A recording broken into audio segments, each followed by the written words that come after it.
It's a very, very small group of people, many of them clueless.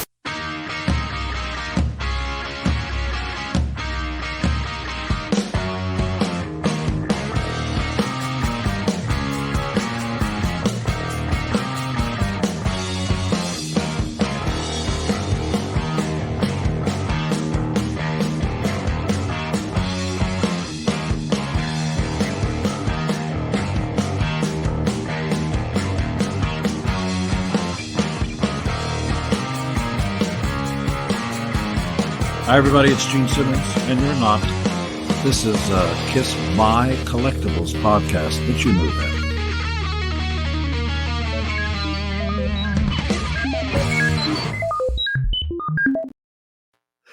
Oh my God. That was amazing. Hello everyone, and welcome to the next episode of Kiss My Collectibles. I am one of your co-hosts, Jason Herndon, and with me, as always, is Joe Lollich. What's going on? And the author of that, creator of that wonderful intro, Nicholas Buckland. I'm sorry. Harder than he's ever worked in his whole life. Exactly. Cancel them out of the project. I thought it was brilliant. It was pretty funny. So, what's up, guys? How are you? Very good. Very good. Yeah. Joe? Yeah, glad to be back. Peachy as always? Yeah, as good as I get. As good as you get? Oh. I tell everybody, 68% is as good as I get out of 100%. So I'm hovering around 63% right now. There were those photos flying around, and people said, "Why isn't Joe smiling?" We said, "He is smiling." that's it. He's ecstatic. Yeah, on the inside. Hold on. Let's see. Is he smiling here? Oh yeah, look at that smile. Yeah, I think the last words I heard from Jason were "Smile, you son of a bitch." That's exactly what I said. That last one was no smile. Ironically, the last word said to the shark in Jaws. That's true. Yeah.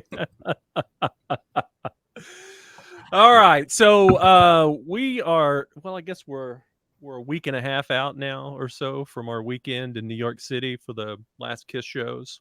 So we figured we'd do a little something different, and since we all went to the show, that we would talk about it a little bit. But before we go any further, we would like to welcome to the stage Dave Scott. This is because you couldn't get John, isn't it? Yeah. We've got reserved John. Said, no chance I'm doing that episode. You got to get Dave Scott. So that's I checked the contract earlier. Every 2 years, we need to have you on the show. Oh, I thought it was and the other guy from New York, not him, but the guy next to him. Fuck it, close enough. That's right. Yeah. How you doing, Dave? Pretty good. Pretty good. Pretty good. Better than Joe. That's not saying much. No. That's right. Yeah. Set the bar low enough to walk over. We're all happy. That's right. So anyway, like I said at the beginning, we're going to I don't know, just have a conversation about our weekend, what we thought, how we felt, what was good, what was bad. He means the weekend in New York, not our last weekend. Oh no, yeah. What was bad?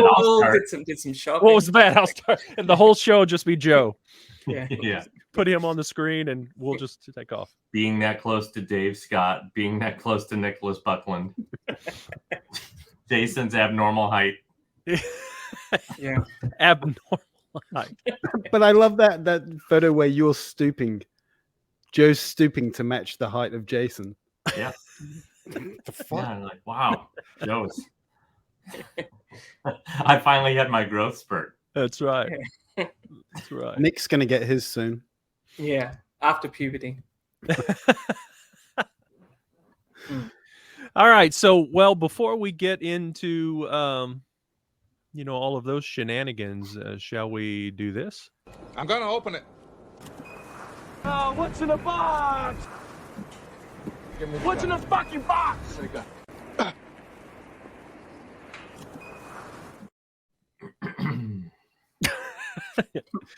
All right. Are So we bored with that now? Are we all over it? I Is that think we like may that? be over that. Yeah. Yeah, I think it's time for a refresh. Yeah, you need to refresh that a little bit. Yeah. Yeah, That's exactly. you got 6 months before the next episode. So Okay. Yeah. make sure you get on it. Well, it's funny. I haven't. Before we get into what you've actually got, I've got a bone to pick with Jason Herndon because he knows that I'm an addict with collecting. So he sort of pushed me in the direction of something, and now all of a sudden, all these things are now popping up at my house. That I'm becoming Stinkor, evil master of odors, which kind of sums it up. I've started buying these new things just because I can't let go of my childhood. So Joe's out at that point. Yeah, Joe's gone. Where the hell did you go, Joe? For years, professionals. they've wondered how to kill him off. And Nick Yes, has done it exactly. in one- I do it with Masters of the Universe. That's So- amazing. I can't be a party to a party to this. Will you I can't be please? party to ridiculous toys. Anyway, on to Kiss. That's right. Well, Nicholas, I wish I've got Yes. boxes and boxes and boxes of them right in front of me over there. So That's the other podcast. You just rotate the table. Yeah. Round the other way and start filming. Get back the in He-Man other banner way. back over here. Yeah, exactly. This side's Voltron, so Okay, yeah. yeah. My what's in the box is gonna be, the new Voltrons that I just got. Kiss my He-Man collectibles. That's right. Yeah, exactly. See, Joe, you thought I was going to ruin this episode, and I didn't. They did it first.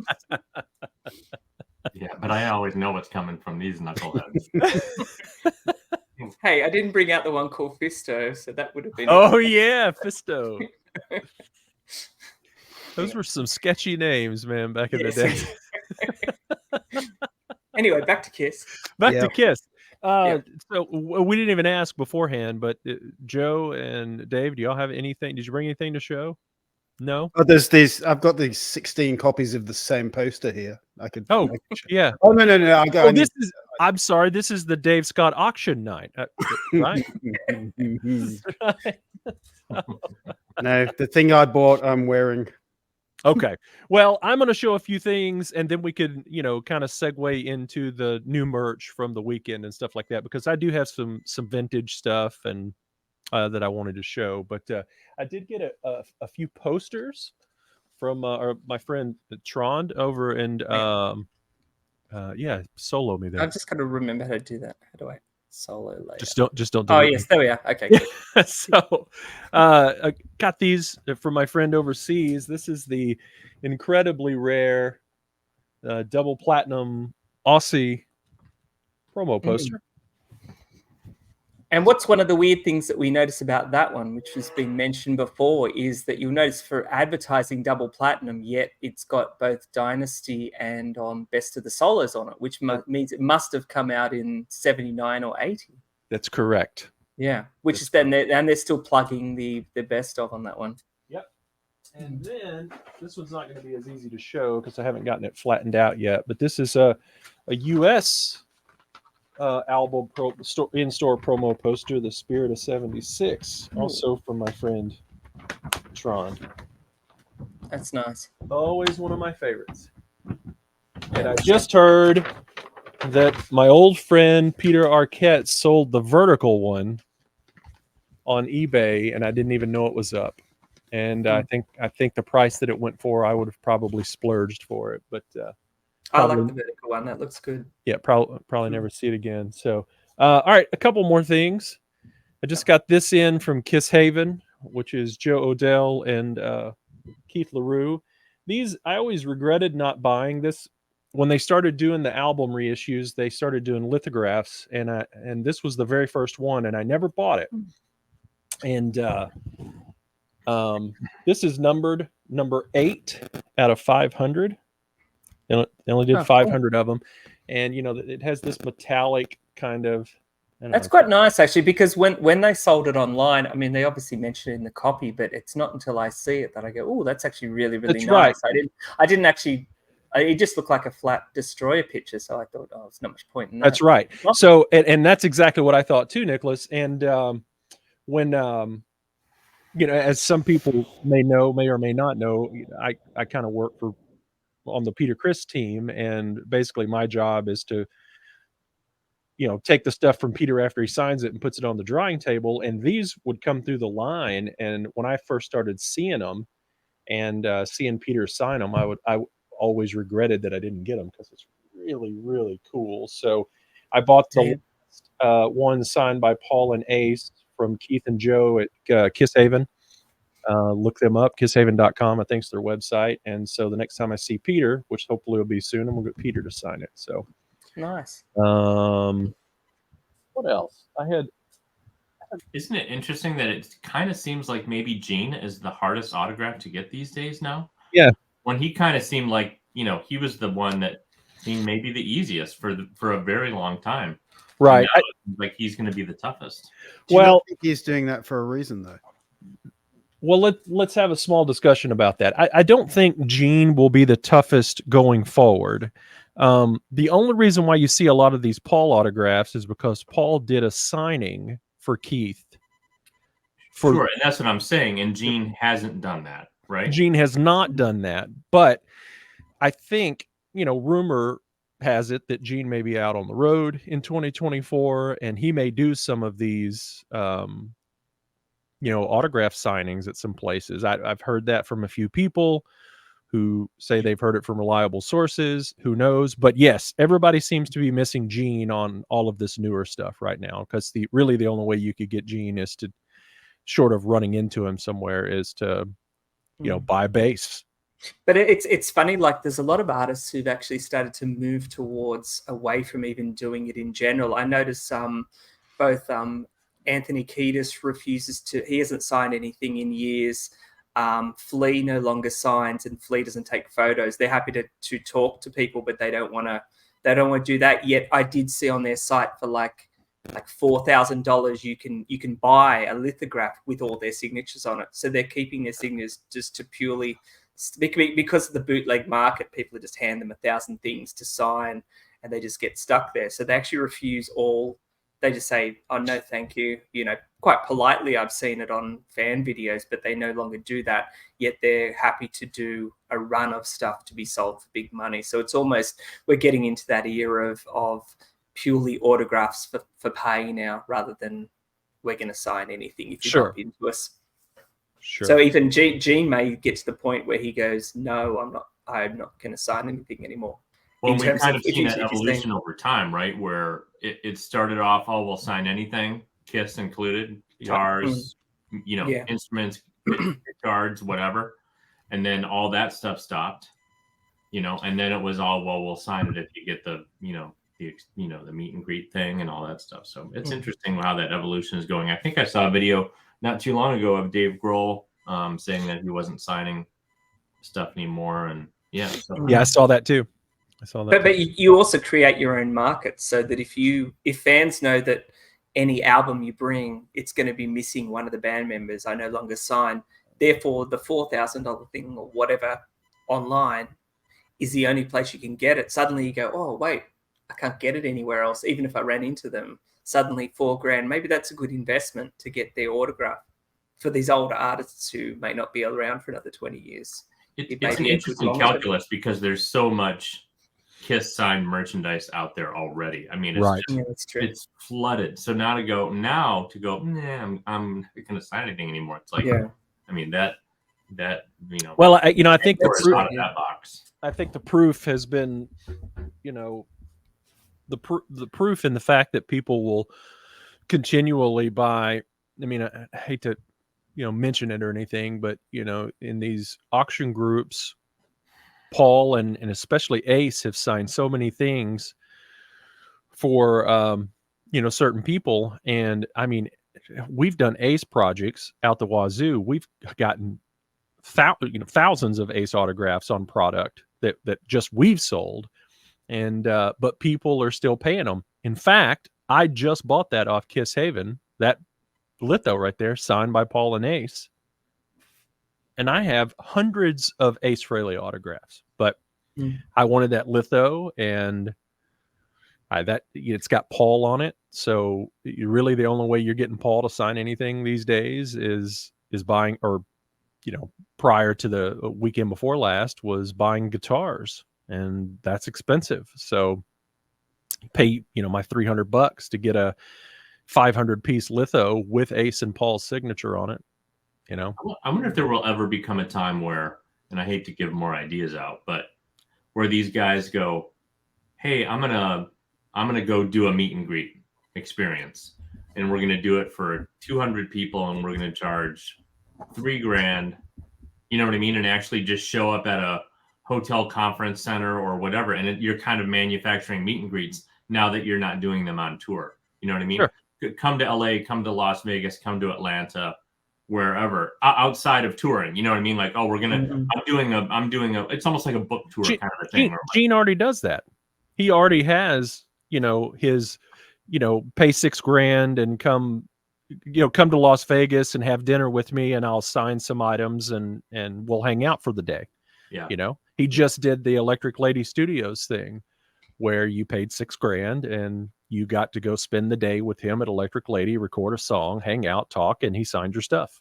But I meant outside of like those experience type things where it's just autographs. Like, you do your own thing. It's almost like the Chiller convention or all that stuff, but you're just doing it by yourself. Just you. Yeah. Why not? And Peter did that right years ago in Los Angeles, where he did the signing in LA at one of the sound stages out there. Mm-hmm. Why not have it part of one of the Chiller things? Like Peter's last one, where I just saw Jason, was so removed from everything else. Yeah, all you had to do was get a ticket to the show to get in, and then everything else I did was Peter Criss related. Had nothing to do with the show that was going on upstairs. Yeah, Peter always has a completely separate, not just room, but separated from the whole convention itself. This last one in Atlanta, he was on a completely different floor. So if you just wanted to come in there, and meet Peter, and get your autographs, and you're done. You don't even that is still loosely connected with an autograph convention. It is. Paul Stanley could go, hey, I want to have 500 people come out to Las Vegas for $3,500 a person and hang out for 10 minutes and sign an autograph, and you get your your sign, whatever it is, you get 10 minutes, and I don't know. It could be interesting to see how this evolves now, since the band is done actively touring. That doesn't mean that Gene and Paul aren't going to tour on their own or whatever they're going to do, but who knows? If he charges $3,500, it better be for more than 10 minutes, and it better be more than 10 items. That's crazy. Yeah, well, there's plenty of people paying a whole bunch of crazy money for a whole bunch of crazy stuff. Well, at least Gene's experiences are long.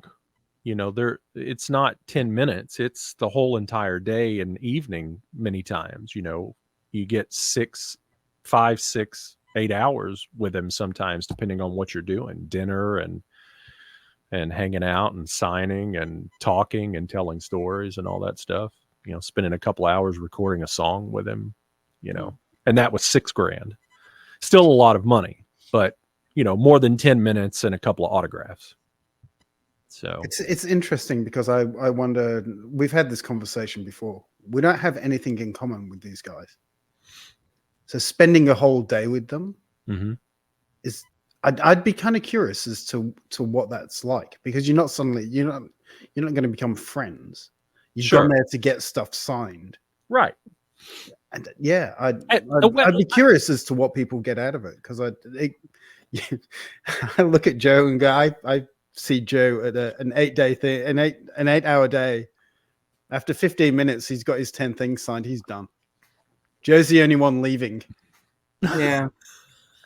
I've never actually been or paid to meet anyone, and I'm not disparaging anyone who does. Sure. But I have that kind of, not awkwardness, but it's that kind of feeling of, there's a weird kind of power structure going on there. It's like, I've come to meet you and we're kind of being friendly, but for an allocated time until the next person. And I don't know. And if I was hanging out with them for a long time, I feel like I have to tell us more, at the dinner table, like he's holding court and you're just listening, and I don't know.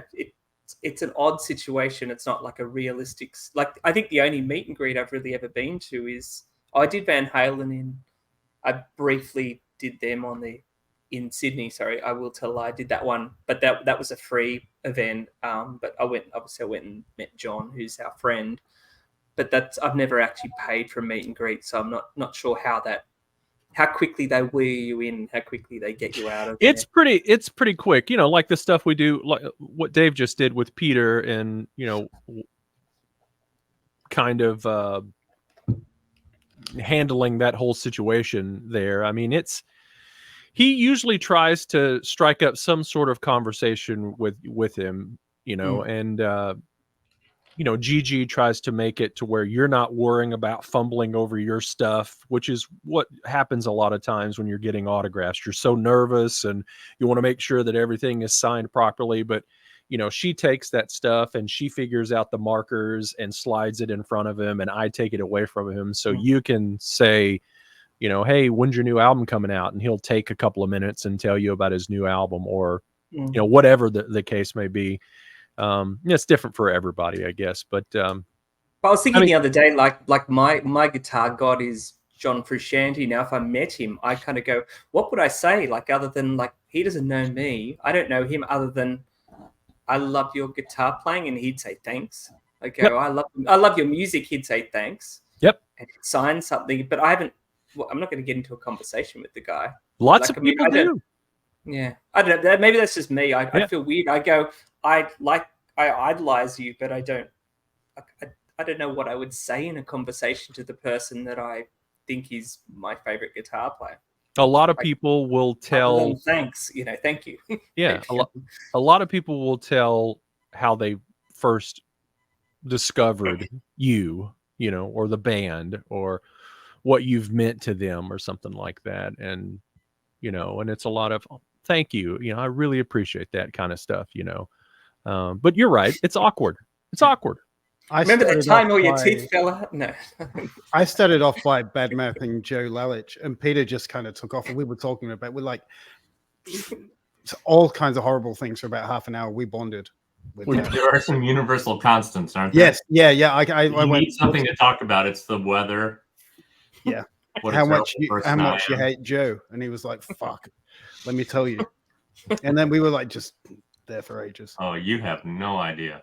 I was standing right there, Dave, but I don't remember. What did you say to Peter? I've got no idea. No. I think no. You talked to me more than you talked to Peter. Yeah, and I had Excuse me, Peter. I'm just trying to. We were talking later on after the thing, and you said, "Why didn't you ask Peter that?" And I'm like, "Yep, good question." Good question. Didn't have the wherewithal at the time. Yeah, that's funny. Well, real quick. Enough about New York. Yeah, enough about New York. Just real quick, I got these two from a friend in Australia. Sent them to me. Just these stickers from Australia. I've never searched them out before, but super cool, very nice of him, and I appreciate it very much. I'm gonna leave his name out of it, but yeah. So, cool. Now we can talk about some New York merch. Yeah. Shall we? Yeah. I brought up some show and tell kind of pictures, and we can kind of talk about what we saw. I might flash back into them if we talk about anything specific. But first of all, here's just a random group of things I grabbed. So, do we want to talk about this situation here? So yeah, talk about it. Yeah, so they, I'm sure anybody that watches this knows how it all went down, but there was a pop-up store that was not too far from the garden that was set up, and I think it opened up on Wednesday, maybe. I thought it was Thursday. Or Thursday. I think it opened up on November 27 or something, I think it was. So it was a couple of days or a day or two before the first show it opened up, and you had to get, I guess, people getting in Wednesday night who were getting there for the pop-up store early Thursday morning at 9 or 10 or 11, whenever it opened.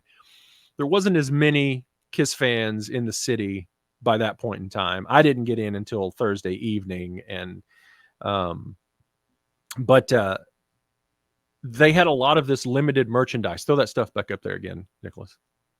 They had a lot of this limited merchandise. So as you can see on the screen here, we had the pennant. That was limited. The scarf was limited. Actually, I think all of this technically you would call limited. And I believe... I didn't grab everything. I just grabbed some few things. Of course, the pizza box was from Prince Street Pizza. I did grab a shot of it. This is what it looks like. It's a meaty affair. Good Lord. That's a heart attack. The problem with all these little is that not cabanossi or whatever you call it. They're just little bowls full of the oil. Like they just really hold them like little chalices full of oil that you could just drink till you have a heart attack. Gross. But anyway, we'll talk about Prince Street Pizza later. But so I really as the collector in the group that still collects all of this garb, I really wanted that scarf and that pennant. But what'd you say? I knew he was going to say that. I was waiting. He finished your sentence for you. Edge collects all that garb. Edge. It's true. I really wanted that pennant and that scarf. I didn't get there early enough Thursday, so I was going to go Friday morning. And when I got down there Friday morning, most of the KISS fans had descended on the city. And when I got there, the line was all the way down one side of the street on the sidewalk and all the way back up the other side of the street on the sidewalk. And it was going to be like a 4-hour wait or whatever to get in. And I was like, I'm just not going to do that. I had my family with me, my wife and my daughter, and I was not going to make them stand in a line for 4 hours to get into a KISS merchandise place in the driving rain, right? Yeah. And it was raining Friday. Right. Yeah. So, anyway, we ended up walking off and walking somewhere else. And, a couple of people stopped me and said, "Hey, I just got out of the pop-up store and the scarf and the pennant and a few other things, they were gone already. These things were limited and they were not What were the costs on them? Like what was the cost of the pennant? Was that expensive or was it 50 cents, Joe? Yeah. Yes. I mean, at best, and so but they were gone. And since then we've heard that they were allowing people to buy up as much stuff as they wanted to. So all of this merchandise was getting, hoarded. And to get back to it just for a second, as I understand it, I didn't actually see any of the prices. I just heard about the prices. Jason, you probably know way more than I do. Mm-hmm. But I think that banner on the top left, was that $750? $750 for that banner. And guess what? It's sold out. Yeah. It's sold out. So that's what's ridiculous. All of us, a lot of KISS fans that go, "Oh, $750. There's no, I'm paying that," and then it sells out, and you think, well, that's really popular. But then, is it really popular, or is it just bought by the people to then start selling on eBay or on their online haven't stores, seen that banner being resold? No, I haven't seen that at all. So I think.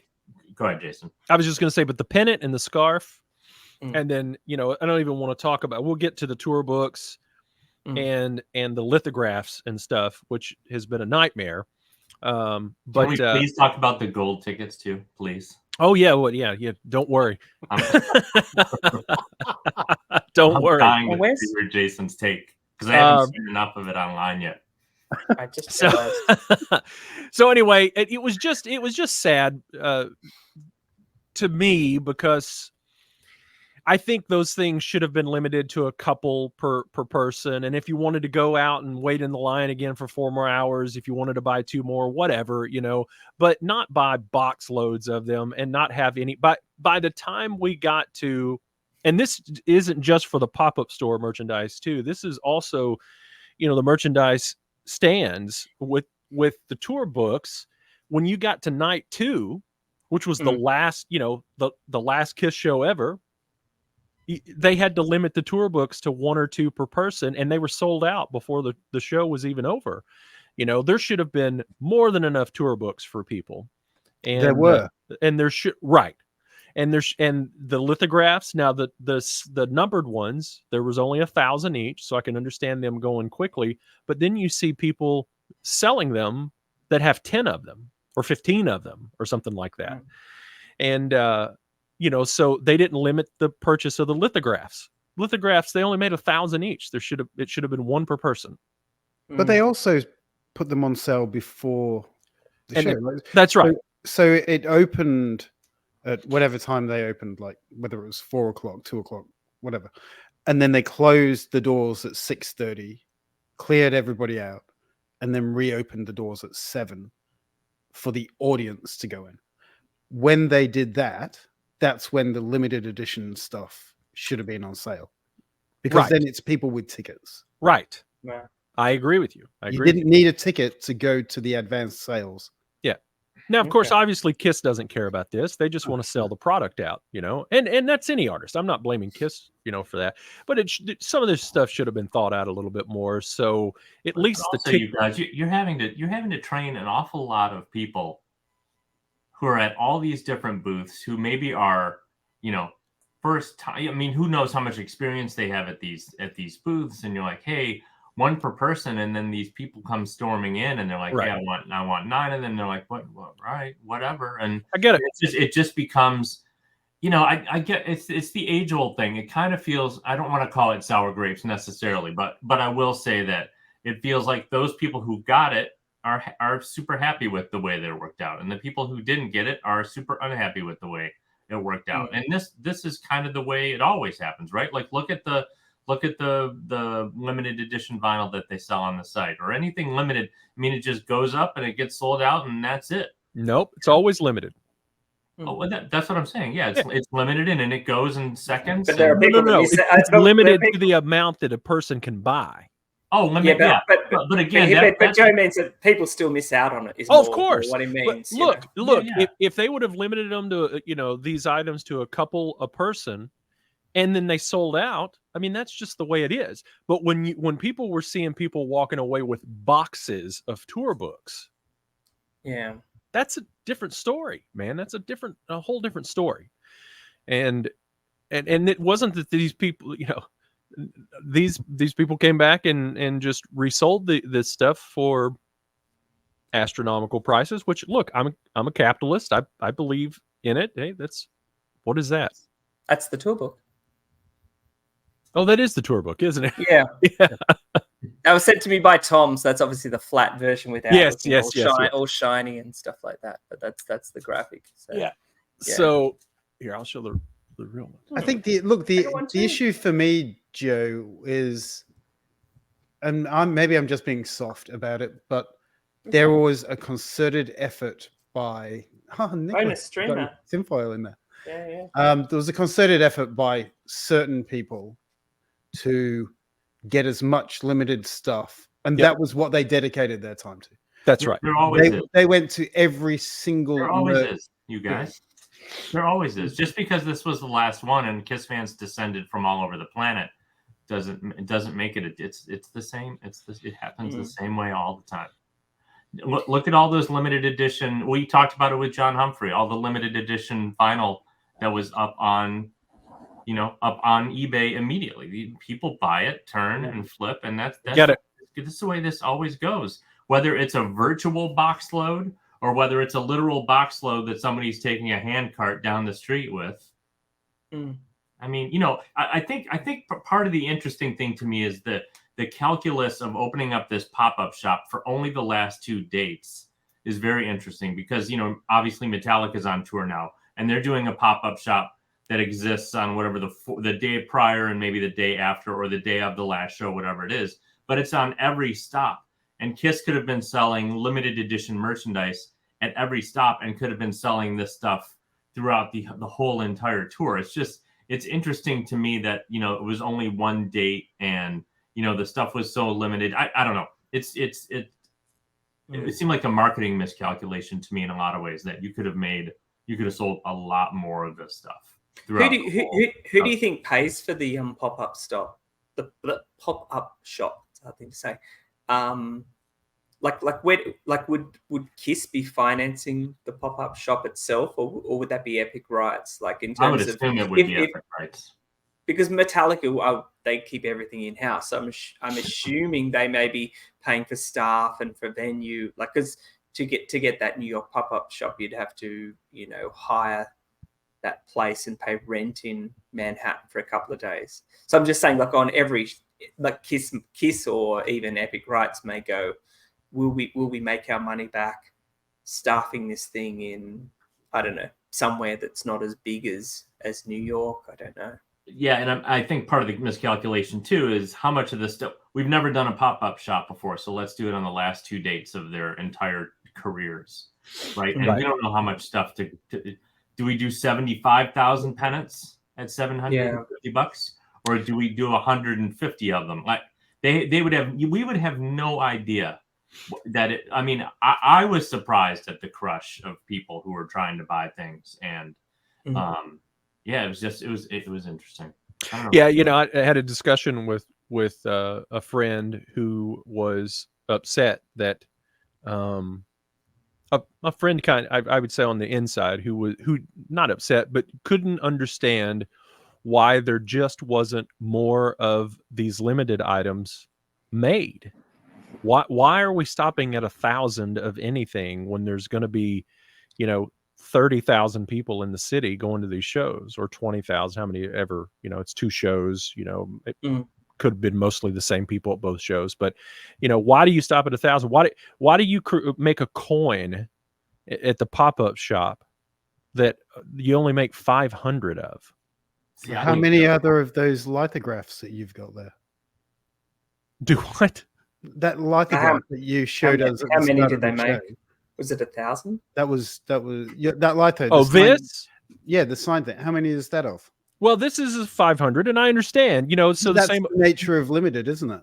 It is the nature of limited, but I think it's different when you put something like this online, as opposed to having a frenzy of the last Kiss show ever, and you've got all of this concentrated buying public in one spot that is going to buy. I mean, people just spend more money at concerts than they do online. They just yeah. do. Well, I think I mentioned to you about the Carnaby Street pop-up for Queen when they were selling those singles, and literally so many people turned up, they closed the store within an hour.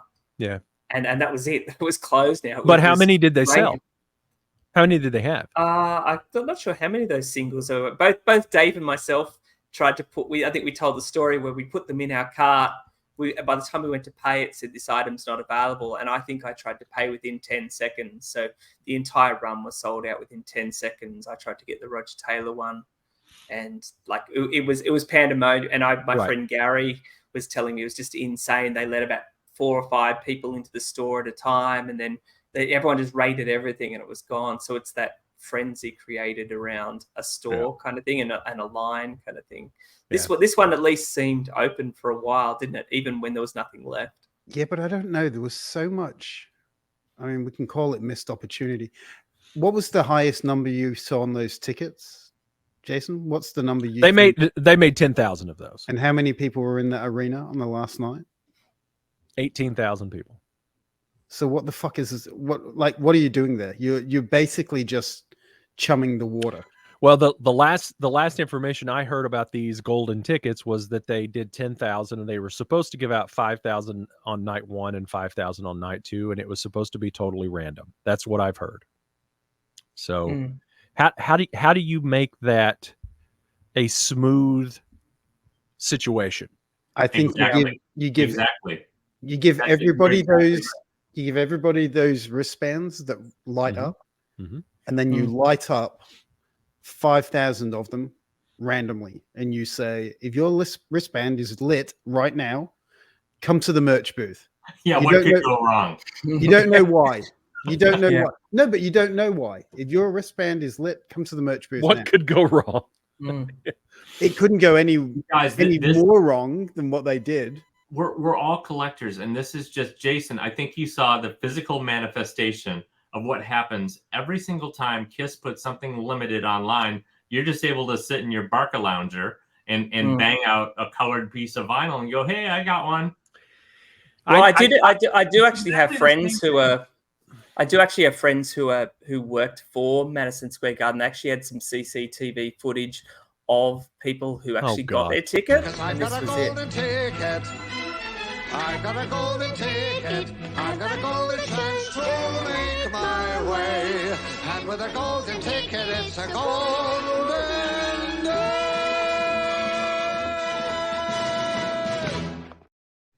And that's going to get our video struck. So yeah, exactly. No, Joe. How do you feel Charlie's mum feels about that when he just got out of bed and danced around? After she's been slaving away for him for 20 years. Exactly. That's the bigger question. You can walk the whole time. Yeah, the whole time. She's been emptying his bedpan, like literally. There's a toilet over there. So Joe, I get it. I get what you're saying. I've missed a couple of those, and I didn't feel the anger that I felt over the weekend. And I just think it's because to me, this is how it felt to me. When the records go on sale, you're limited to 4. You can buy 4. And if I can't get in there in time to get 1 when they're limiting them to 4 per person, that sucks. I wasn't fast enough.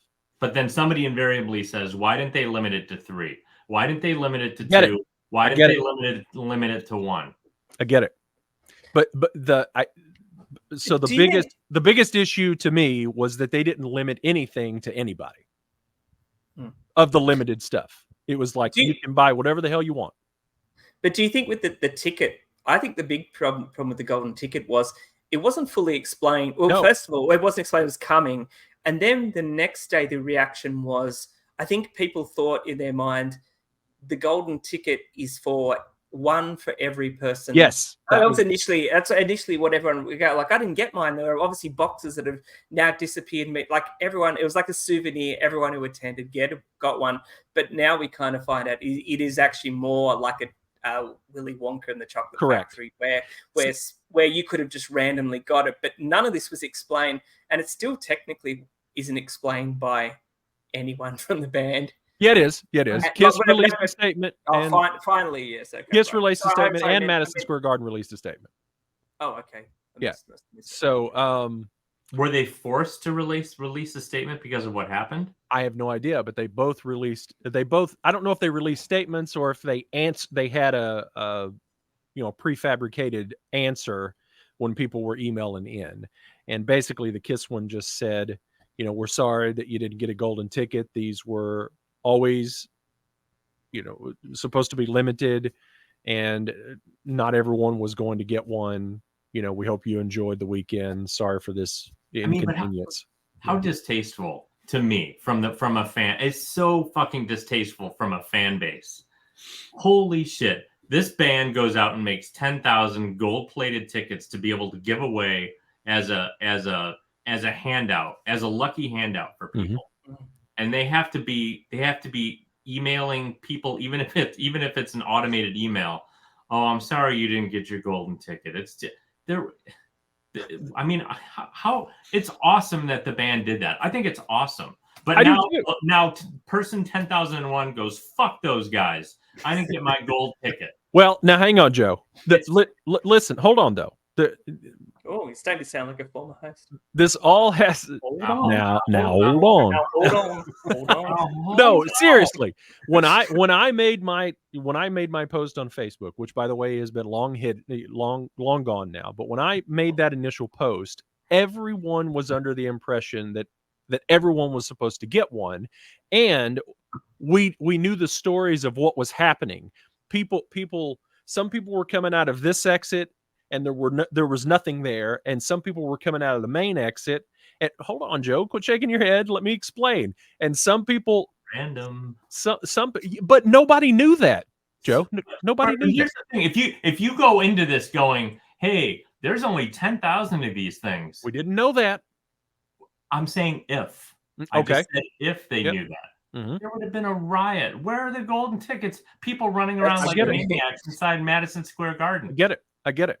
So, but anyway, to finish that part of the story, well, so you're coming out of the main exit of Madison Square Garden, and there's some people over here in this little line that they've discovered to get some of these tickets. And then some people were just being we were all kind of being ushered out the door. I've never been pushed out of a venue so fast in my life than I was pushed out of that venue for that show. And so what was happening was you were getting two groups of people coming out, and these people had a golden ticket in their hand and these people didn't. And these people were going, "Where'd you get that?" "Oh, well, they're back there at that table." "Oh, I missed that. I'm going to go back." So they would try to go back, and they were getting manhandled by security. Like security was putting their hands on people. Police were called, it was pandemonium. It was pandemonium.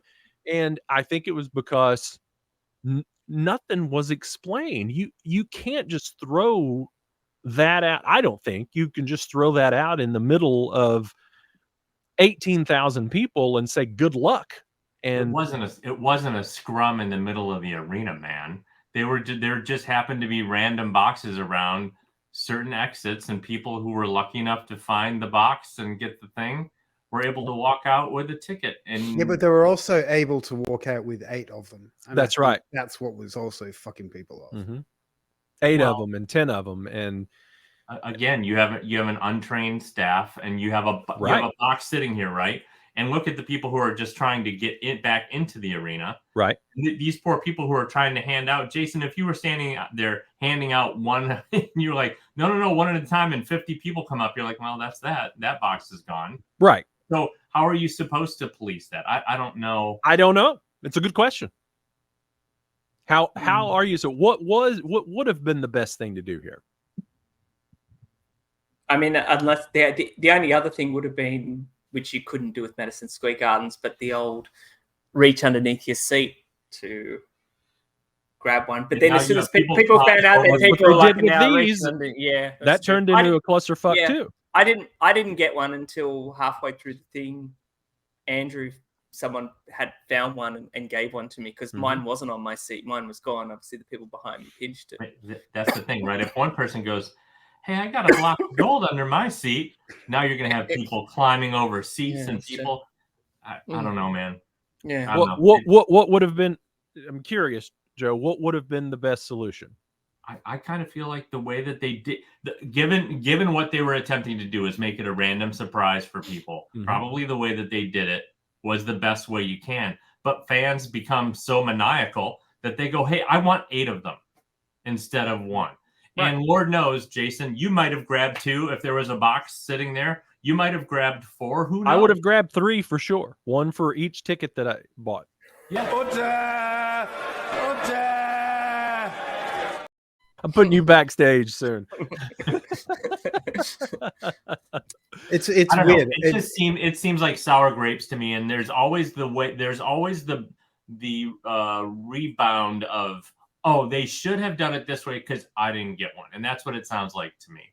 Well, I think Jason should have got one because he collects all the tchotchkes. It's a golden tchotchke. Like he should have got one to celebrate. That doesn't mean anything. No. But he has a podcast. But I guess you're right. I mean, everyone can complain about, like, even with the vinyl releases, they can go, "Oh, well, I'm friends with this person, and he told me early that this was going online." And the person who goes, "Well, I don't have any friends who know that have ins about the vinyl, so I wasn't told." Why the people who are told, or the people in, say, I'm not saying I ever care because I don't really collect that, but there could be a bunch of Australians who go, "Well, we're just the biggest market. We're the second biggest market. Why are we all asleep when we wake up in the morning and the whole limited editions are sold out? Why don't you find a time for these vinyl albums to go on sale when it's, Sure. most of America's awake and then some of Australia's awake?" What I mean? And I'm not saying they should do this. What I'm saying is there'll always be someone going, "This is fucked. It's always 4 a.m. for me." It's absolutely true. How come shipping to Sweden is so expensive? I get it. Yeah. Exactly. And I want to know the real answer to that. Yeah. I had to cancel a book that I had to actually turn off Scandinavia recently because someone bought a book and Tim, our shipping guy, even with his discount, said that's now $340 to send the book to them. I'm like, going, I had to, something stupid, or something like that, and I had to write to them and go, hey man, this is what I'm not making a single cent of this. This is the new prices. And obviously we said, don't worry about it, and I just refunded him his money. I said I felt really bad because it was like, can I please have $340? It's not for me personally. It's just that's the shipping for once it hits a certain weight and a certain size. That's what category it falls into. It could be a giant box. Why don't you guys ship to the Arctic Circle? Exactly. Well, now come on. I want my book. my book. Why aren't you sending me my book? Why don't I get my golden ticket? Lapland. All right. Well, I mean, admittedly, it definitely. Yeah, but you thought something different at the time. You thought it was for everyone, and people had taken 10 or 15. That's exactly what I thought. Now that it is limited, it's unfortunate the way it was handled. But you can also go there. I could have known about it and still had no chance of getting it. So that's true. I guess it makes it a little less. But if you think about how these little mismanaged things have started to add up. So we've already, after a couple of days, realized that there's been a whole bunch of stuff sold out of the store. Mm-hmm. And then there's items on the last night people can't even get a tour program. And the posters that we wanted to commemorate because we were there on that night, they'd all been sold early in the afternoon. Correct. So it's kind of just giving you a little bit of a bad taste in your mouth. The night itself, the set, there was no special thing. There was no special mention. There was no thanks also to Peter and Ace. And then they do the weird thing with the avatars. And we walk out of the final gig ever. And instead of going, that was amazing, we're going, where the fuck is my golden ticket? It's because that stuff just adds up. That's right. Yeah. It really was. My outburst online was a culmination of all the shit I was pissed off about all weekend. 40 years of rage. Jason smashed. Yeah. The OxyContin I was taking. That's right. Well, I didn't intend for this episode to be just a bash fest of the entire time. I really didn't. So all of you people that have watched for 52 minutes now, very, very sorry. Should we start to talk about the things we like? We're not actually bashing the merch. All we're just doing is bashing some of the way that it was handled. So Joe's not. He loved it. Yeah, exactly. I don't say that I loved it, but here was what I would guess. If the four of us knuckleheads were sitting around, and we have marketing and sales experience, we all have that experience. If we'd have sat around, we would have gone, wow, there's 1,000 things we would do different. And I'm sure that that's what whoever handed out the tickets and whoever printed the merch. I mean, if the merch team knew that they could sell 75,000 t-shirts, they would have printed 75,000 t-shirts. And if they thought they could sell 11 million tour books, they would have printed 11 million tour books. They had no idea. This is a one-shot deal. They had no idea. And they completely, I think, miscalculated. I think the outcry that would occur afterwards.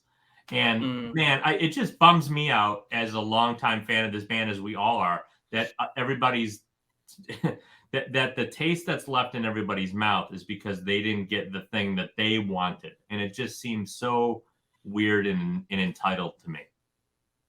And send Jason all the hate mail, please. I can't wait. We should cover some of the other little things that sort of came out, at that same store were those I didn't actually get a picture of it, but there were those hand painted jackets for were they $3,000 or something? Or there were. I think there were a few different ones. They were all unique or something like that, and They were $3,000 a piece. Were those like the motorcycle leather jacket? Yes. Yeah. Yes. Yeah. And I didn't know if any of those sold, but I did see someone comment yesterday or maybe the day before They had a saying Destroy one, didn't they, or something? I saw in Yeah, there's a Dynasty one that I saw. it was sure. Dynasty that I saw, but I Yeah. saw someone comment saying that they were in line when someone bought one of those, and that they were going to come back and buy another one. So I don't Which know. Also made Jason go directly to Facebook and write a strongly worded post. That is not true. I've written one strongly worded post, and I took it down, the next morning. So another couple of things that were hard to find for those seeking merchandise were both the Metro tickets, which I believe are only in 2 locations. I'm not sure how that all went down. And also which I didn't grab a picture of, the 3 versions of the New York Post. Right. I found a bunch of 10 on the subway just on a seat when we were traveling out somewhere. That's how I grabbed the group of them I got. They weren't the rarest of the ones. And I remember going to past a newsstand, and it was the issue that was inside. It didn't have the Kiss cover thing, because I thought, oh, there's not one today. You were asking me for one. I think I said to you, it's got a totally different cover, but it was just the version without the Kissified version. Did everyone collect one of those or pick up any of the 3? Or the first one? Nope. I think a lot of Kiss fans weren't there yet, and a lot of those probably got picked up and probably discarded, because you just don't see a lot of the first one even on eBay or anything like that. Most people got the second and third one. I believe Julian got me one, and I still don't have that. It's of the third one, you mean? It's first. Which one did you get me? I got you the second. And where did that end up? Because I don't have it. No, it's here. So. Oh, okay. That's right. Oh, show and tell. Yeah, show that to me. I've been wondering where that ended up at. Jason is still pissed. And where is it? Where the fuck is it, man? Where's my Julian shit? and Nicholas, you were nice enough to go out and get these things for me, but where are they? I still don't have it. Well, I couldn't remember. They're all very pristine. They're actually all of them. That's right. So, yeah. So it's going to cost Nicholas. It's going to cost me $60 for Nicholas to you're 3 magazines. No. We're doing a deal on a mirror, aren't we? So yes, we are. Yes. Okay, send it with that. Okay. Is it a He-Man mirror? Yes. It is a He-Man mirror. She-Ra, actually, the girl's one. And so Julian Gill had gotten me the third one, and that got put with Andrew's stuff in his locker, and I haven't had a chance to speak to Andrew since the show, so I don't know if I'll get that one or not. We'll see. So, but the first one I haven't even seen around. Wow. The other thing was they made a big deal out of it, but there wasn't much of this that I could find. They made a huge deal about the New York Rangers, but it seemed to be a hoodie, a T-shirt, and a puck, and that's it. So I'm not sure. Was there more stuff that I've missed, or was that pretty much it? Actually, that picture right there, I'm just learning about the T-shirt and the hoodie. I only knew about the puck. There's another T-shirt that I'm seeing online, Nicholas, that has the band with the word Rangers kind of behind them in that font, and then they're standing on a Kiss logo. Okay. And it looks like maybe a cream colored shirt. Okay. Yeah, so maybe that's it. I don't know, but like, look at the Metro card, for instance. Did you say is it verified that was at 2 locations? I remember reading that it was at. I thought they said 2 locations. Okay, so let's say that's the case, or let's say there's 10 locations. Why wasn't it at 15? Why didn't I get one when I got on the Metro? Why wasn't it on 20? That's not fair. I was there. I went to the show. I should get one. and now I mean, it's and I'm moving over here because you don't have an answer to it. I mean, that's just the reality of it, right? It's like you pushed your screen. Can you please just do that forever? Oh yeah, Be the forever. Oh my god. there we go. It's like those slide puzzles. You Yeah, get everybody back in the right spot. As Joe that was said, can perfect you timing. please do that forever? I have this feeling that everybody watching this said it at the same time. Oh, I get yeah. Yeah. Actually, there's going to be it'll be interesting to hear the comments because there's going to be some people I guarantee you that are like, yeah, quit fucking bitching, you little bitch. There is no way that anybody's watched this through to what are we at now? How long have you been fucking doing this? No way. I think as bad as all that was, I had to have dinner with you guys in person. That was way worse. Thanks. Hey, look at that. Still not smiling though. You're having a ball. So my theory is that Joe doesn't smile; he just bares his teeth. If he's smiling, that probably means he's going to bite. So you're safe. Yeah, there might be a smile right there. No, the smile is the one that I didn't use, and that's where you have your middle finger up in front of Nicholas's throat, and you're smiling. Then you're like, if he's causing chaos and anarchy, that makes him happy. It's just, I don't know. It's a shame to me that's sort of the taste that everybody has walking away from this thing. It's a real shame. And why couldn't you just go and be like, man, I was so fortunate to be in the building for the last night, and man, this is just, it was so cool. It's the culmination of my entire fandom coming to this last penultimate moment.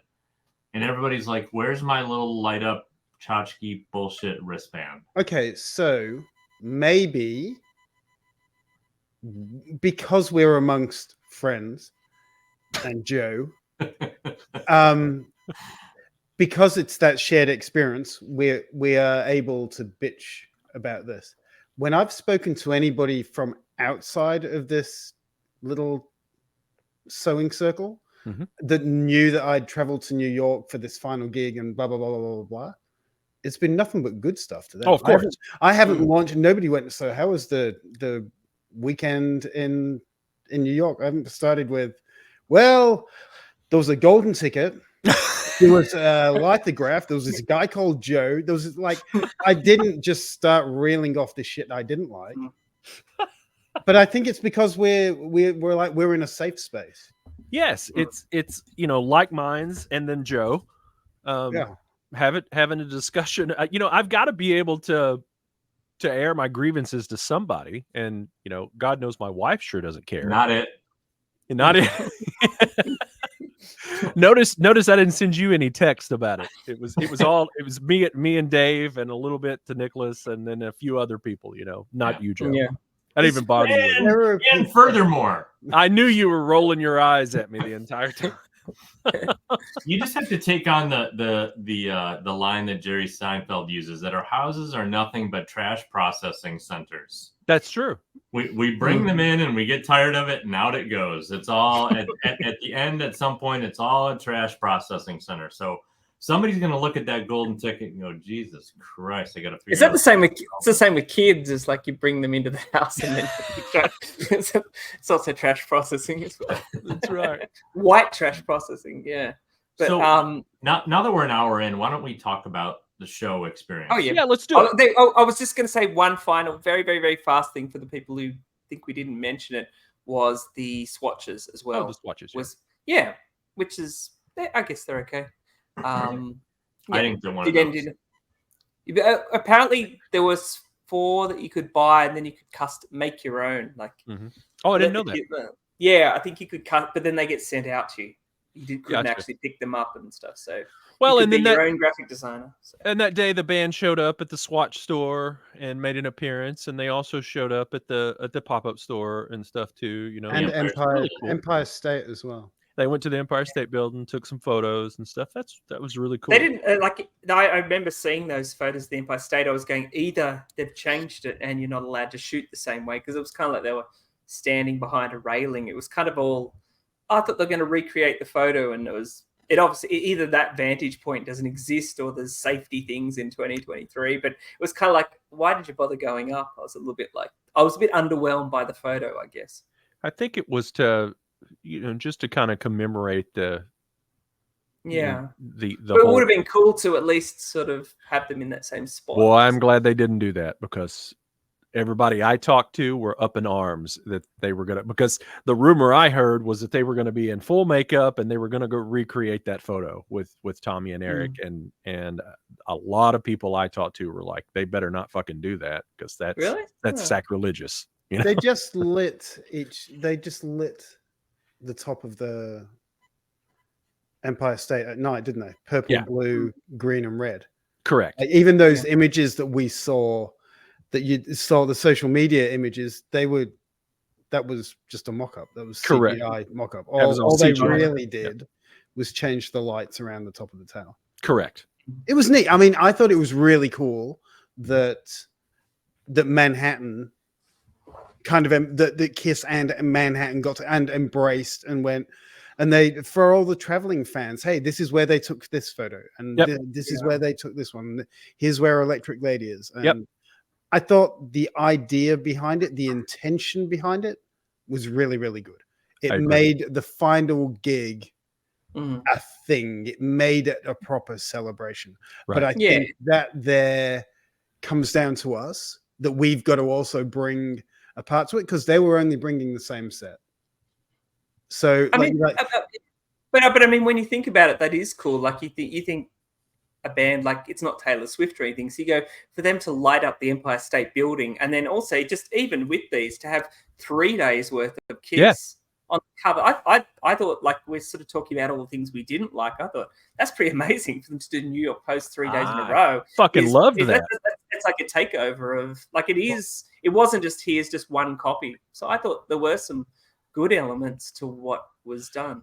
Oh, I think there were look. I thought the whole thing was awesome. I thought it was awesome. It was a takeover, and it felt like if you were anywhere near Madison Square Garden, any kind of where in that Midtown kind of area with the cabs and the ads on the digital ads on top of the cabs, and everywhere you turned, man, and the news accounts and Twitter. I mean, it was super impressive from the team who put all this together. And I guess on top of it, like, could you imagine if the four of us had put as much time and effort and planning into this thing, and now we have people going, but I didn't get my this or my that. I get it. My Prince Street pizza box had extra grease on it, and I didn't get to have one without the grease on it. And they had extra charges to them, that's for sure. So well, that's also to be expected, yeah. But I guess my biggest takeaway was that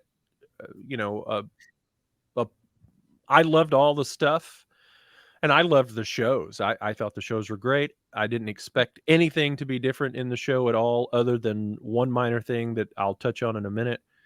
The thing that left the sour taste in my mouth were the fans. The fans fucked it up for me, and I don't mean all the fans either, Just Joe. Just Joe, the fan, if you can even call him that, just ruined it for me. No, it just, I don't know. I guess I don't even know. Joe's got me rethinking half of how I was feeling and why I was thinking the way I was thinking. But I just he does that. Oh, that was like me in the Peter Criss solo album episode. I came into it loving it, and then by the end, okay, this is the worst album ever. I think Joe got in my head. We would like to think that we're more of a community than we are. That's it. That when somebody knew that you would really love one of the golden tickets, you got one. You kind of wish that was happening across the board. Yes. And that's what we would like, but that's not the reality. That's right. It's so not the world we live in. It's not how any of this works. It's not how any of it worked. And so on these last 2 days, to be surprised that all of a sudden that people want all this stuff, I'm shocked. I can't believe that people wanted to buy and hoard all this stuff. I mean, but I wasn't shocked. I was just angry about it. And you've got that juxtaposition, Joe. Like, this is a band that was their best music was in the 70s. That's when they're most popular. There's a lot of sentimentality tied into this. Yeah. A lot of the reason, and this was a lot of what we were talking about at dinner. This is like, that's why like dinner was great. Riding on the subway and walking to that gig with a bunch of friends that have been lifetime fans of the band was as good as anything else for me, because that's where sentiment comes into it. So you've got all that, you're bringing all that high stakes sentimentality to it, and then a couple of fuckwits kind of ruin your night by just being mean and being mean spirited, and you're like, oh, but guys, we're part of the same community. You sort of wish that bit didn't happen. But right. I totally agree with that that take. Of course, you wish that everybody would be happy and everybody would walk away with this thing with just all the memorabilia exactly the way that they wanted it. But that's not the nature of being a collector, period, or being a human being, period. So I don't know. It's so interesting to me that so much can feel like it got ruined because of a merchandise experience. And I'm not even talking about you, Jason. I'm just talking about, I get it. Like there's so many people online who are just, it's why I try and stay out of it. And people have famously said, oh, you don't make any posts and all this stuff. And it's just like, But then again, we're venting within our own little community.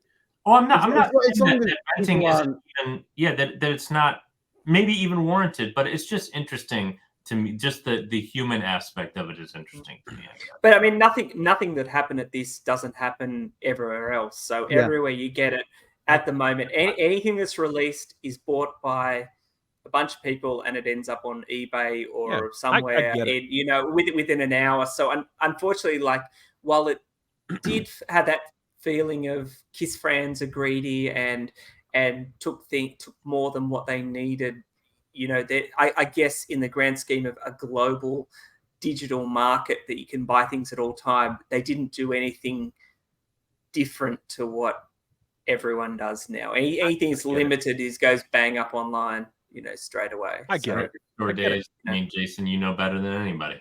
Of course I do. Day, right? Yep. If you want to get up at 2:45 in the morning and stand out in front of the shop, you're going to get exactly what you want. If you don't want to get up at 2:45 in the morning and stand in front of the shop, you may not get exactly what you want. That's right. I don't disagree with any of that. I totally get it. Yeah. I was just disappointed. I get that part of it, but that's part of life. Yeah. Yep. So look, I'm fine now. We need to move. We need to move on to what happened at the end of the last. No, I'm not ready to move there yet. We haven't even really talked about the shows or anything yet. What time you got to go? How much time you got, Nicholas? Well, I've got 20 minutes. So okay, all right. Well, we can talk about the shows as well. Yeah. Well, I did. I just wanted to say, that. I've read a lot of complaints about the shows and stuff. Obviously, same set list. They didn't do anything different, that kind of stuff. I didn't personally anticipate them. So I wasn't disappointed with any of that. I loved the shows. I thought they were great, and, I thought the ending of the second show, which was different than the first night, the lifts, the extra lifts that they had and just disappearing in the smoke, I thought was really kind of cool. What do you mean by the different lifts? I didn't know that. It was really because I was only at the first show for people at home. Oh yeah, the ending of the second night was completely different than not completely, but it was different than the first night. There were extra lifts from the stage. Paul was up on a lift. Gene and Tommy were up on lifts that came out of the stage.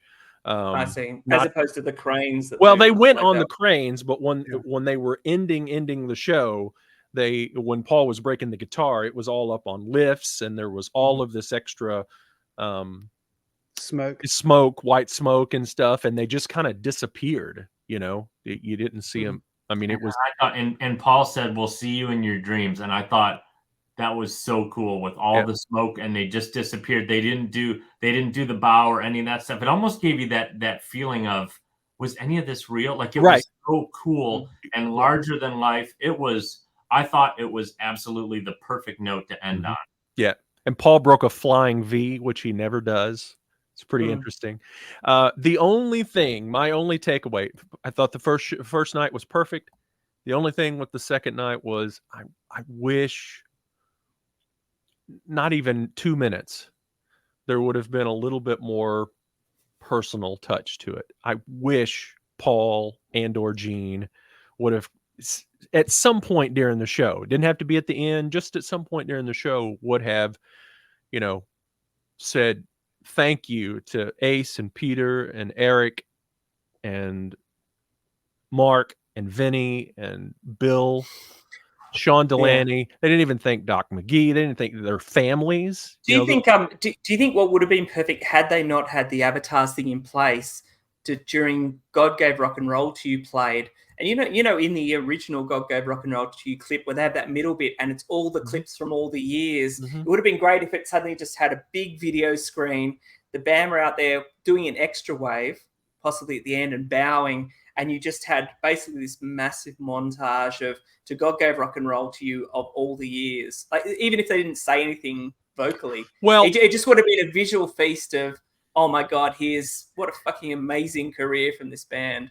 Yeah, but then they couldn't do that because they had to do the go in, go out. Well, they kind of did. They kind of did something like that. So after the Avatar bit, when they put the Kiss Loves New York, and they're actually playing God Gave Rock and Roll to You again, not in the montage of the Avatar, while everybody's walking out. They inside of the letters they ran all of these photos of the band. From all the eras, everybody was represented and all that stuff. But that's not what I mean. That's not personal. I was talking about, that was still on stage and was waving or something. So you're not filing out. You're actually just watching it. Yeah, they could have done that before the encore. So they could have gone off. They could have had just on the video screens. It could have said "Kiss loves Peter, Ace, Bruce, Eric." Yeah. Vinny. Even to me, that's not personal enough. That could have rolled through, and then could have ended on Kiss Army. Then they could have come out and done Rock and Roll All Night. But so this leads us into a little bit of the Avatar discussion, and I'm sure we don't want to talk too much about this. But for me, the reason why they couldn't, given the decisions that had been made with the avatars, how we're going to roll this out, what this is going to mean, their idea was to go, we're not stopping. We're living on forever. So we're not saying goodbye. We're not going to be sentimental. We're not going to be emotional. We're going to continue on forever in this digital form. And by the way, here it is. So if they say goodbye, this is it, good night, forever, and all this stuff from their perspective. And I'm not saying that they shouldn't have done all those things. I think they should have. I think there were some, from my perspective, there were some massive missteps here. But their thing was to go, we're not going anywhere, right into the avatars. Sure. And we're going to live on forever. So if they actually put this line in the sand and plant the flag and go, this is it, goodbye, thank you to everybody and all this stuff, it undercuts the marketing message, which is we're immortal and we're living on forever. And you guys are too, because you made us immortal, and here we go. And here's the big thing. So this party gets to continue, and we're going on forever. So, but I guess they could have done that and they go, and now, or something like here's what's just happened. Well, and here's a preview of next season, kind of thing. I guess. Yeah, I think. Yeah. Well, if I were king of the world, which I know everybody here and everybody watching is glad that I'm not. Collective. What I would have told the band, I think that should have happened was, this is the end of the touring entity known as KISS that people have followed around the world for 50 years.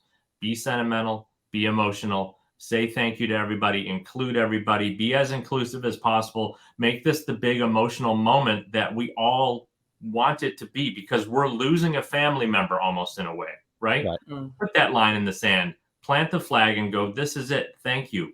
We're so blessed. We're the luckiest 4 guys ever. And thank you for doing this for us. And thank you to all the band members and Bill and everybody who's made this possible. Absolutely. And then they should have put a hard stop on this thing, because we're never going to be at Madison Square Garden again to see them, or Cobo Hall, or, whatever arenas are around you guys. You're never going to be in a same physical space as those guys. So I think they should have done it that way. and then weeks later gone, hey, by the way, there's a huge announcement coming. And you could have built up as much of that marketing momentum. To me, they undercut both messages. They undercut the emotional, sentimental message, and they also undercut this digital new era message. It was so jumbled. It felt like, to me, watching it from the arena, people were confused. It sounded like, it felt like a pin could drop in there. What did Paul say? We're not going anywhere. What do you mean? What's happening? And there's all this smoke, and there's this bat-winged thing up on the screen, and it's like, what is Eric's playing some frisbees. Yeah, and what's Tommy wearing a bandana for? And who's the spaceman? And why doesn't Paul look like Paul? And what the hell is happening? And so all of it was completely muddled and jumbled. So you got robbed of the emotional, sentimental aspect of it, and you also got robbed of maybe the excitement of people who want to go see this virtual kiss in whatever form they take. Excuse me. You got robbed of it. And so I agree with you. Yeah, no, I agree. To me, I walked away like kind of empty in a way. Excuse me.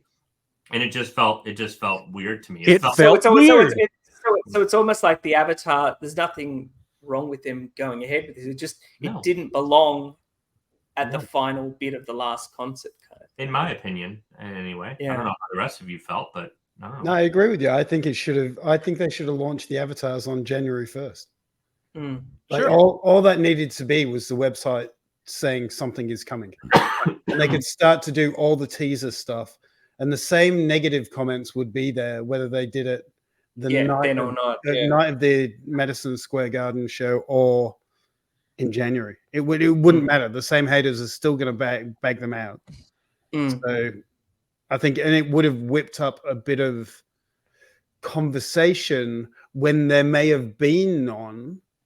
Whereas you don't need to whip up any conversation on the night of the final show ever. So there was already enough swirl then. That could have been, the next day we could have all been talking about, how emotional it was to see them, talk about everybody that had been on the journey with them.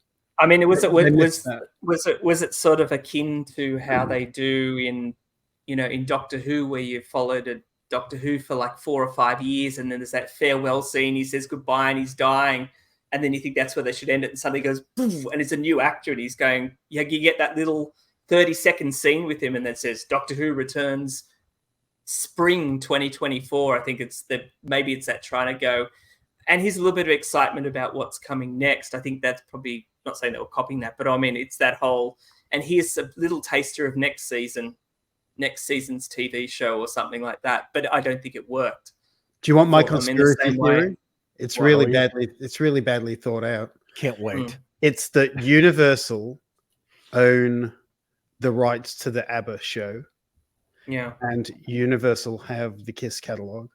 And so for Kiss to sell everything out at the end of this year, for them to leave, this was like when one company buys another one and they say, yeah, but you three guys have to stay on the board for the next 12 months.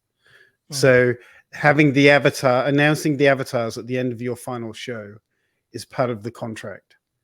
We'll pay you out. We'll buy your brand off you. We'll do that. We need you to sell. You've got to agree to be avatars of yourself, and you got to sell them at your final show. Well, I mean, think about that. If you're going, let's just say Universal was going to buy the brand, you've got to, and you don't have a touring band anymore. How are you going to keep interest in this brand you just paid millions of dollars for to be able to sell products? You've got to have a vehicle. Especially kids. I mean, look, if you're buying the brand of the Beatles or Pink Floyd, you don't need a touring band. You still need some product coming out once every while. But I think Kiss are at that level where they can just keep doing back catalog stuff and make it sell enough. Right. You've got to have a vehicle that hopefully brings in younger audiences to continue to buy this catalog. So they go, we'll buy it, but you have to, in return for all this big bag of money, we need to to map you guys. We need some promotion, and we're going to do this, and you have to launch it. You have to do the baton handover. Who knows? Maybe. Could be. Who knows? So, Nicholas, where are you at? How much time you got?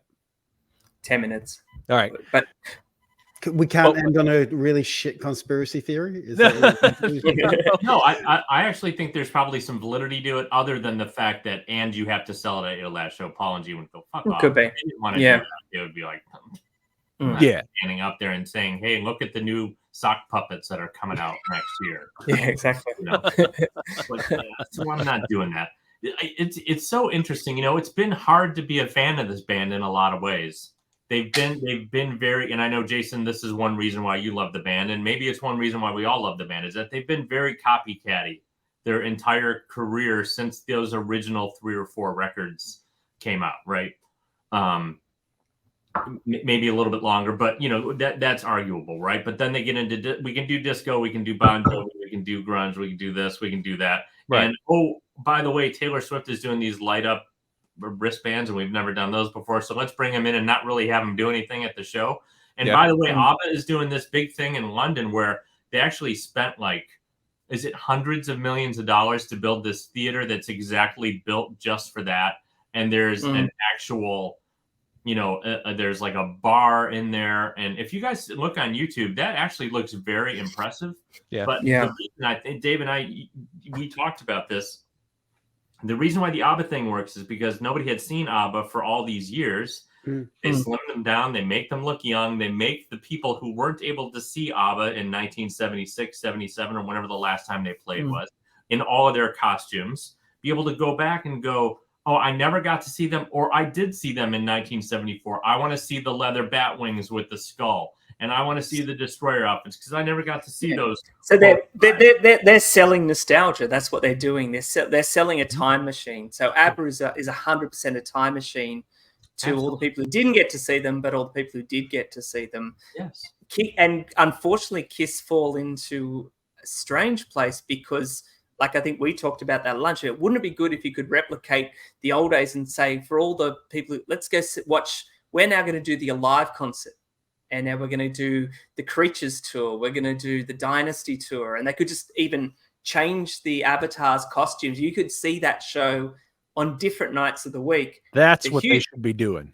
But the huge problem with that is... Of course. And Nicholas is going to nail it. Ace and Peter, they would need to get the likeness of those two. You can't stick Eric and Tommy back into there. So the only thing they're left with, if people don't want Eric and Tommy, they can't use Ace and Peter. All we've got is characters, and this is exactly where we are. We've got characters. What we're about to see is Demon, Catman, Spaceman, and Starchild. We're not seeing people, so it is in some ways completely different to ABBA because they cannot do either of those two things.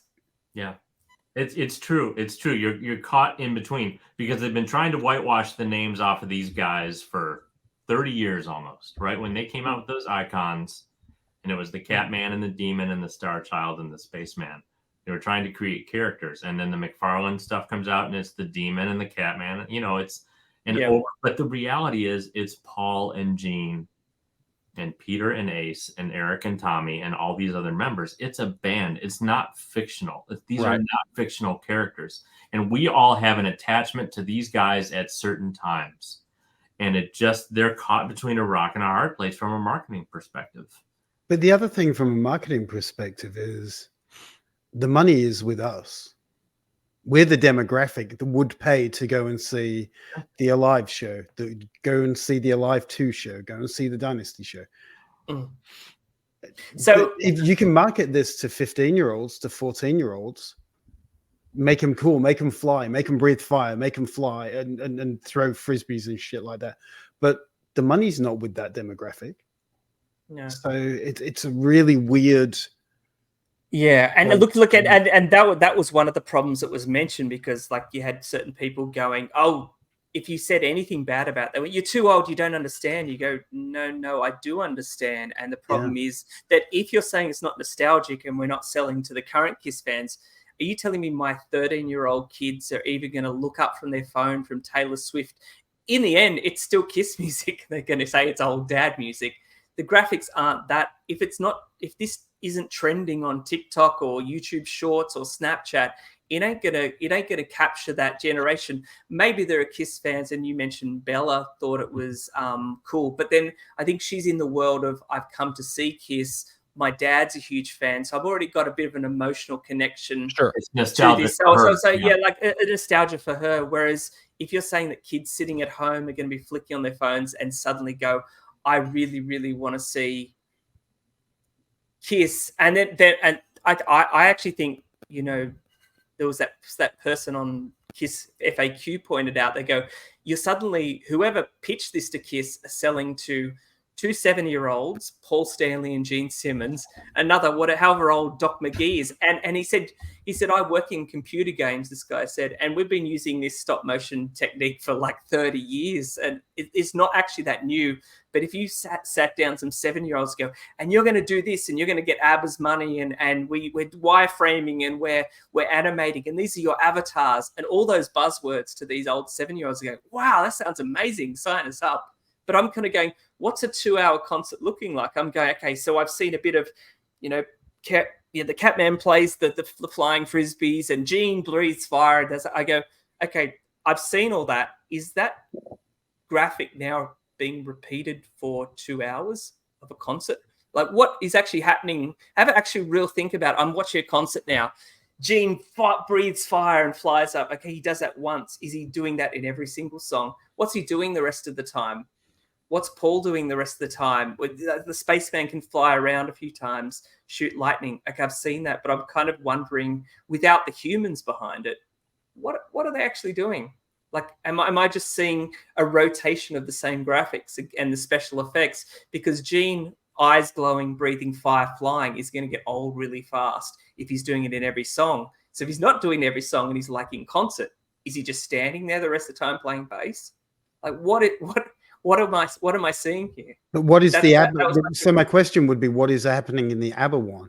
They perform a concert because it's 1978, and they look like, that's what I'm saying. It's a big difference because they're recreating the exact concert of the 70s. This is it. So if the avatars just do a concert, yeah, and we go and watch that because we're curious and we want to see it.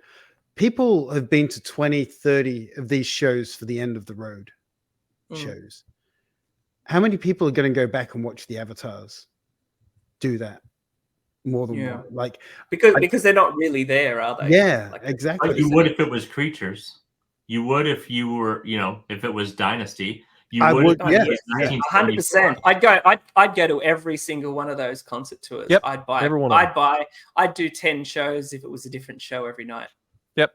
And could you imagine you could go, hey, buy the Kiss pass and you get to see every one of these shows, and it costs you $2,000, and you know you're seeing 10 shows, and you get to bring a friend, and you know, and they get this controlled experience. So it's funny to me that a musical act who's been saying that for years, it all starts with the music.